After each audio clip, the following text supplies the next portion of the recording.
Good day. Welcome to Feinke's Theological Tantrums. I am Fanny LaRue.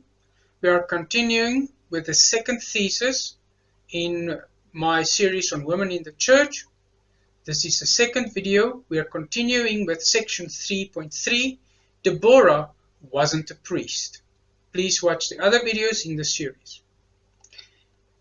Deborah was only a prophet, not a priest. As prophet, Deborah only spoke the words God spontaneously revealed to her. She was only God's messenger. She did not teach Israel, and therefore she is disqualified from being an example for modern women to teach in the church. Teaching scripture to Israel was only part of the priest's office, not the prophet's. Grudem, Schreiner.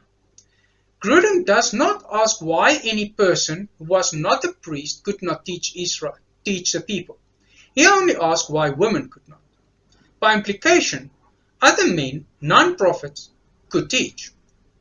It cannot be disputed. Deborah was not a priest. She was a woman, therefore could not be circumcised. Genesis 17 verse 10 to 14. And therefore could not be a priest. Bonfiglio. It must be asked whether it is true that only the priests could teach God's people. Grudem bases his argument on Leviticus 10 verse 11 and Malachi 2 verse 6 to 7. The rabbinical texts agree with Grudem's assessment that prophets spoke what God revealed to them and did not teach otherwise. Hecht, Hirsch, McCurdy, and Jacobs. But the rabbis taught, and Jesus taught. Were all the rabbis priests? Jesus was not from the line of Levi, for example, Exodus 29 verse 9, and therefore not a priest in this sense, and this is what Grudem means. And yet, Jesus kept all God's laws perfectly, and yet he taught the people. To say that only priests could teach, Grudem, is inconsistent with the facts. Also, as argued already, Deborah was also a judge of Israel. If the judges did not just fight battles, but also led Israel during the time until their deaths, Judges 2 verse 19, we must look at what they did during that time. Judges 2 verse 16 to 19 tells us that the people did not listen to their leaders, the judges, to keep serving God. The judges therefore had to proclaim God's commands, Boda and Webb. However, unless all the judges were prophets, always proclaiming spontaneous revealed words from God, then, as by how Grudem and Schreiner defines prophecy, the judges did not always or even normally prophesy. They had to have taught the people God's commands. Even with Deborah, the question is then whether everything she ever said was spontaneous revealed words from God, because any other proclamations regarding God's law would then have been teaching, not prophecy. Last, both Grudem and Schreiner accept that Deborah was a prophetess.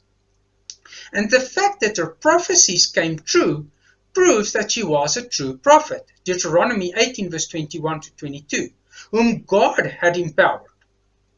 If Grudem can say that the different ways in which judges state or not state the formulaic expressions show God raised up or called or empowered the major male judges, then judges do not have to restate that Deborah, prophetess, already empowered by God, was raised up or empowered to judge Israel. Again, Judges 2 verse 16 already state this. Next, the objection that Deborah only judged and prophesied in private will be evaluated and answered. Section 3.4. Only in private. I have already argued that Deborah judged or led Israel, that she was raised and empowered by God even though the text does not state so explicitly, that it was not necessary for her to have led the Israelites in battle, and that, unless everything she ever said to the people to keep them obeying God's laws was spontaneous revelation as a prophetess, she did, by implication, teach Israel. Though I disagree with Bloch's interpretation of what Deborah judging meant, his point that the sons of Israel, the Israelites in the NLT, in Judges 4 verse 3 and 4 verse 5 means the same thing is consistent. Deborah judged and led and taught Israel. But now she is said to have only judged and prophesied in private. Grudem, Schreiner. First, this objection completely ignores the moral codes of Deborah's time. If a woman and the man committed adultery, the death penalty was the consequence. Hansen. See also Leviticus 20 verse 10, Deuteronomy 22 verse 13 to 27, Matthew 1 verse 19, John 8 verse 3 to 5. Vossler and Van Rensburg. For a woman to be alone with a man could easily be construed as that she, or they, committed adultery. Deborah was the judge of Israel and a prophetess. She in any way were alone with any man or even a few men, it could have led to a charge of adultery or just gossip, which would have undermined her authority in the eyes of Israel and reduced her credibility and reliability as prophetess and judge. When not interpreted as symbolic, allegorized, the rabbinical Jewish sources state that Deborah judged and prophesied where she did, under a tree, according to Judges 4 verse 5, precisely to be in public. Hirsch, Levi Schechter and Kohler, Kadari and Mindel. Second, if, as I have argued, Deborah judged or led Israel, to say that she did this always in private is inconsistent with the responsibilities of such a position, as to lead a nation in absolute privacy would not be possible. Perhaps with today's electronic communication this might be possible. It follows that Deborah just judged Israel and did not do her judging in private. Third, if Israel came to her for prophecies or judging, we must ask if they always came singularly or if the people sometimes came in groups. If Bloch's assessment of the sons of Israel, Judges 4 verse 3 and 5 is correct, then the people did not just come singularly. It must also be stated that to say she judged and prophesied only in private is an assumption based on the presuppositions of complementarians. They do not say the other judges only judged in private. The offices Deborah held, and also the office of priest, biblically related to the offices of Christians in the church age and the age to come. In the next section I shall examine these and how they relate. Section 4. Lines that can be drawn from Deborah's office to the church age and the future after Christ's return. First, it was said that Deborah could not teach because she was not a priest. But it was not just women who could not be priests in the Old Testament. Any man not circumcised could not become a priest. Also, no non-Jew could become a priest. And the priests had to be descendants of Aaron, Exodus 29 verse 9. Not just any Israelite male. Last, no man of Aaron's descendants with any defect could even go near God. Leviticus 21 verse 18 to 23. In Deuteronomy 23 verse 1, this is taken so far as to say that men whose genitals have been damaged or removed could not be part of God's congregation. But now, after Christ, all Christians are a holy priesthood. 1 Peter 2 verse 5. A royal priesthood, 2 verse 9. And priests, Revelation 1 verse 6. Charles, Johnson, and Vossler and Van Rensburg believes as priests we bring spiritual sacrifices and praise God. Constable says this means we minister, intercede, and worship God as priests. See also Charles. Charles and Durant add that, just as the Levitical priests, we have direct access to God. Also Leviticus 16 verse 1 to 26, Ephesians 2 verse 18, Hebrews 7 verse 19. Charles interprets the above as to mean that the Levitical priests' duties now belong to all the saints. This is a direct quote. One of the duties of the priests was to teach God's people, also in public, God's laws, Leviticus 10 verse 11, Grudem, Schreiner.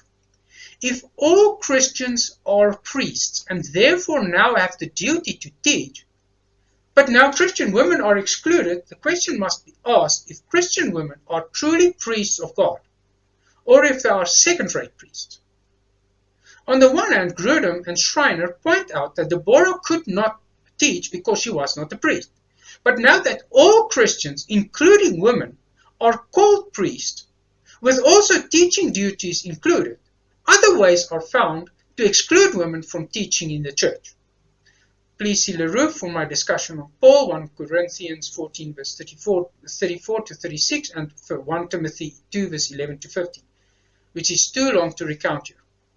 Now this reasoning, this whole thing about Deborah not being a priest, so she may not teach, but now all Christians, including the women, are priests, but they may not teach, is inconsistent. Second, Calvin states that Deborah, this is his words, who governed and was appointed by the command of God, and any like her, was an exception. That was the end of the quote, was an exception, and therefore cannot be used as example. But he also states that if women at one time held the office of prophets and teachers, and that too, when they were supernaturally called to it by the Spirit of God, he who is above all law might do this. God can do this as he is above all law, one of which is that woman is formed to obey. Now therefore, God broke his own law, or laws, by implication by raising up Deborah, a woman as a prophet, judge, and leader and teacher. But God is not above his laws. It's not his nature. He is the living embodiment of his laws. Jesus never broke God's laws. Otherwise, he could not have died for us. Compare Exodus 12 verse 5, Hebrews 4 verse 15, 9 verse 24 to 29 to verse 28, and others.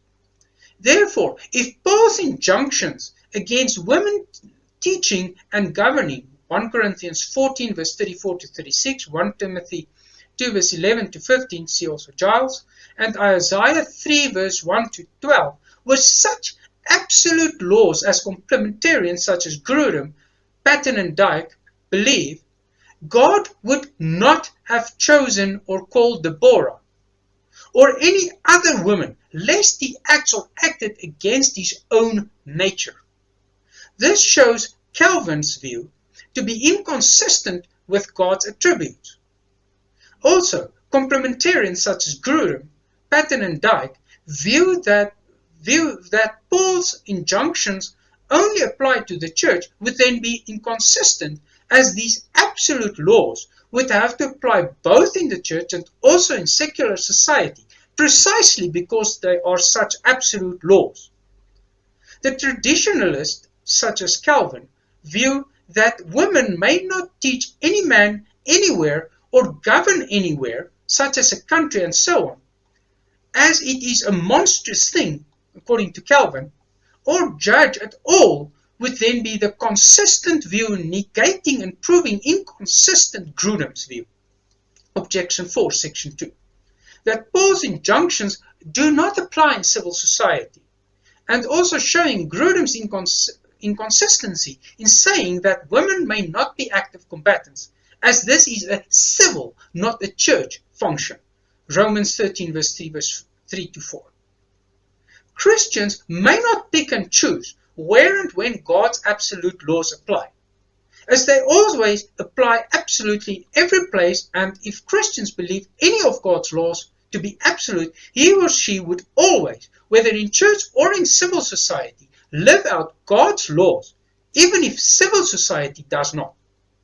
This means that Christian women would not even think of holding, much less applying for or hold civil offices which violate God's absolute laws. However, as God already did choose and appoint Deborah, and if God wants, he can again, according to Calvin, it means that the views of the traditionalists, such as Calvin, and the complementarians, such as Grudem and Patten and Dyke, held or hold regarding women in teaching and governing are inconsistent with God's nature and therefore incorrect, meaning that women may hold any teaching and governing offices both in the church and in civil society. One may also say that if God, as Calvin states, is above all law, he may still today choose and appoint women to any church office, and they may not be denied from then holding those offices, which shows again the inconsistency in the views of the Church of England in South Africa that God will never call a woman to teaching and pastoring offices. And also Grudem that most of the time women's callings to teaching and so on are only to teach women and or children, which effectively mean that he does not accept that any woman's call is to the teaching and pastoring offices of the church. And those who actually are called as pastoring to the pastoring offices and teaching offices of the church, just God. Paul said so. If God already called Deborah, and his Spirit, or the Trinity, gives to whom as he chooses, 1 Corinthians 12 verse 4 to 11, Ephesians 4 verse 7, 11 to 12, Klein, Verbrugge, then it is more consistent to say that if God gifts a woman with the gifts to pastor and teach, it is not against God's laws, and she must be allowed to use her God-given gifts. Calvin compares the office of teachers to the office of the ancient prophets, not to the office of the priests, which in light of my argument above means that just as God chose Deborah as prophet, also means God can choose women as teachers. I want to add here something that's not in here, that I've been taught that pastors and ministers, the ministers of the church, in Afrikaans, predikante, that office follows the prophets, not the priests. That's what I've been taught. Let's go on. 1 Corinthians 13 verse 8 teaches that even the gift of teaching will pass away, knowledge, with prophecy and tongues, Verbrugge, meaning that one of the positions, teachers, which complementarians cling to as male only, will not exist in the age to come. But 1 Corinthians 6 verse 2 to 3 teaches that Christians will judge, Verbrugge. And Revelation 1 verse 6 and 2 verse 26 to 28 rule with Christ, Constable, Durant. In the age to come, then Deborah, who judged or led Israel and also judged legal, Judges 4 verse 4 to 5, is an example for today's women and all Christians in the church. And if God chooses a woman to lead and judge in the church, she should be allowed to exercise her leadership and judging gifts. 5. Conclusion. In this argumentative research paper, I evaluated complementarian objections regarding Deborah, Judges 4 to 5, who was a judge, leader of Israel, a prophetess and judge, but not a priest, and the use of her as example for the church age and the future, in the Complementarian-Egalitarian debate as to their validity and provide biblically valid answers to these objections. I did this by comparing relevant biblical text, resources such as commentaries on this text, rabbinical sources, and also other resources related to these. In section 2, overarching tenets, I provided first the information on Deborah given in Judges 4, then the 2 biblical passages which only mention Barak and not Deborah. Next, 9 complementarian objections to Deborah being used as example, and finally 9 specific beliefs from the rabbinical texts regarding Deborah. I evaluated and answered 6 of the 9 provided complementarian objections in section 3 over its different parts. To objections 1, first part, and 2, Deborah was only chosen because of the dereliction of duty by the men, and God did not raise her up or empower her. I answered that God did not need to choose Deborah, as he could have chosen and gotten any man he wanted, as with Jonah.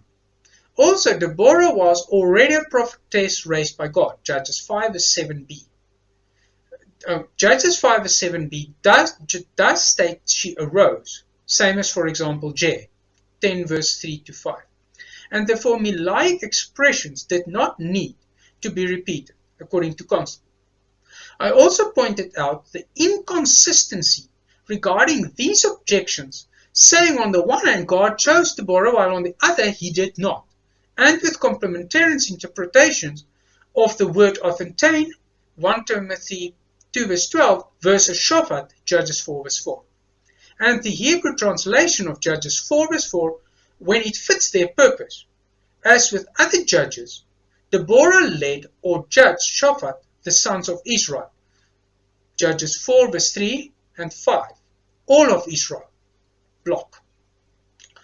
I answered objection 3 by arguing that it is inconsistent to say Deborah had to lead the Israelites in battle when the minor judges are not said to have done so.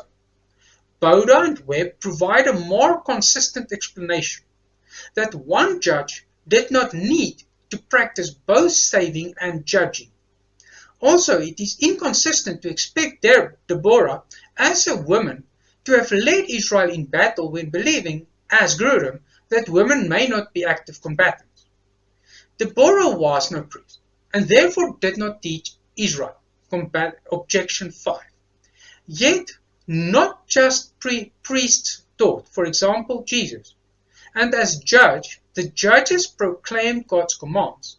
Judges 2 verse 16 to 19. Deborah not just prophesied, but also taught.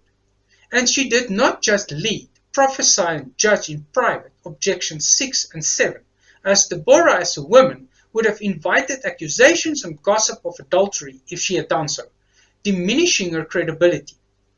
The text states that she judged under a tree, 4 verse 5, to be in public, for example, Hirsch, Levi, Schechter, and Kohler.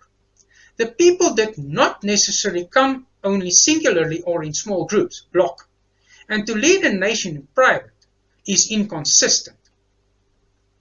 In section 4, I drew lines from Deborah and her officers and priests to the church age and the future, evaluating and answering objections 4, 8, only in part as related to this paper, and 9, and therefore also I continued discussing objection 5. I pointed out the inconsistencies to say that A, Deborah was not a priest, therefore couldn't teach, or be an example, and then saying Christian women in the church may not teach, when all Christians are priests. For example, 1 Peter 2 verse 5, with their duties, according to Charles, which include teaching. B, it is God's absolute law, for example, Isaiah 3 verse 1 to 12, 1 Timothy 2 verse 11 to 15, that women may not teach or govern, lead, Calvin, and then state that God may make exceptions by choosing women to lead and or teach, which would be against his nature. C, the exceptions God then may not teach and preach. And D, if God's law against women teaching and governing is absolute, it only applies in the church, as it must then apply everywhere, inside and outside the church. As combat is a civil matter, Grudem's insistence that women may not be active combatants is therefore also inconsistent. And if this rule is also not absolute, then his objection is irrelevant. Then as God did choose Deborah as judge or leader who taught, and leader, prophet and judge, he may do so again in the church age through the spiritual gifts, for example, Ephesians 4 verse 7. Together, the above means that both the traditionalist and complementarian views are inconsistent with God's nature. And Christians will judge, 1 Corinthians 6 verse 2 to 3, and rule, Revelation 1 verse 6, 2 verse 26 to 28, with Christ in the future, as Deborah did in her time. In conclusion, I believe that in this research paper, I have shown that Deborah may be used as example for the church age and the future. Women may follow her example by being leaders and teachers and judging in the church, and that complementarian objections to these facts can be answered in a biblically valid manner. Thank you. This was the end of my second paper on the women in the church. Be blessed, be well.